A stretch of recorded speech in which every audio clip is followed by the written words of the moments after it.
much more intense. As George Orwell noted later, Chinamen were sinister and funny too, Africans simple-minded, Indians loyal, or alternatively treacherous. There was music everywhere, but it was live and not recorded, tinkling out of pubs, or being lustily sung in the open air. Yet the air of the cities, at least, was rarely open.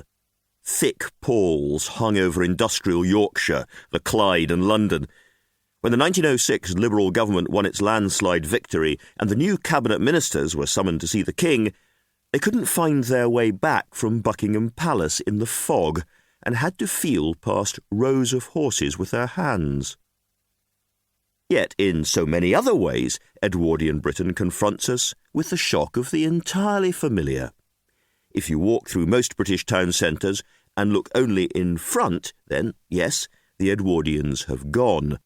The old specialist shops with tradesmen's bicycles outside and the freshly scrubbed steps have been replaced by large glass chain store frontages and a glut of metal. But raise your gaze by a few degrees, and often you find they are still with us.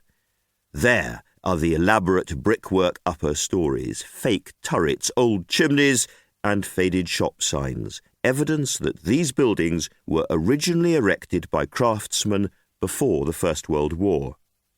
When they first went up, the people who moved in were, like us, fascinated by celebrity gossip, which they devoured in cheap newspapers.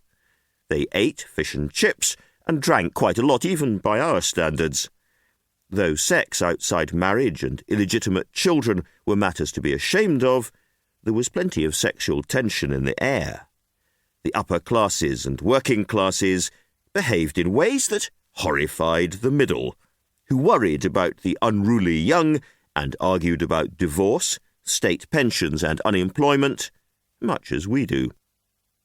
In the new luxury variety halls, working-class culture had seized the imagination of the middle classes too, with sentimental songs, magicians, dancers and bad jokes, very much as happened when television culture arrived 60 years later. As now, the middle classes look to science to make life easier and to save the world from possible calamities ahead. In the first Illustrated London News of 1901, various eminent scientists were asked to give their predictions about the new century. Sir Norman Lockyer explains that studying sunspots will enable people to forecast the weather, tackling famines in India and droughts in Australia long in advance. Sir W. H. Preece, co-inventor of the wireless telegraph, warns that wireless communications have no further to go, and is dubious about whether man will really fly through the air. Sir William Crookes suspects telephones will become popular, and is interested in radium as a new source of energy, predictions which he rather spoils by suggesting that all London will be covered by a large glass lid to deal with the weather.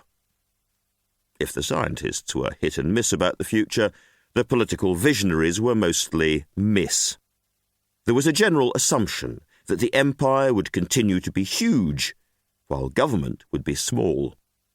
The reformed and quite efficient Edwardian civil service stood at around 116,000 people, compared to 500,000 now despite computers, though it would double in size in the Edwardian period. The House of Lords was still the cockpit of aristocracy, and the Prime Minister sat there, not in the Commons, though Lord Salisbury would be the last British leader to do that. The richest peers lived on a scale barely comprehensible even after the age of hedge fund managers and internet moguls. They had hundreds of personal servants. One had a private army. In London, the great ducal town houses were more like the palaces of lesser continental monarchs. In the Commons, the party of the left, the Liberals, was still dominated by aristocrats, or by commoners who'd done so well they sounded like aristocrats. The greatest crisis at the start of the century was the South African War, in which a struggling British army was trying to exert imperial domination over small Dutch-speaking republics.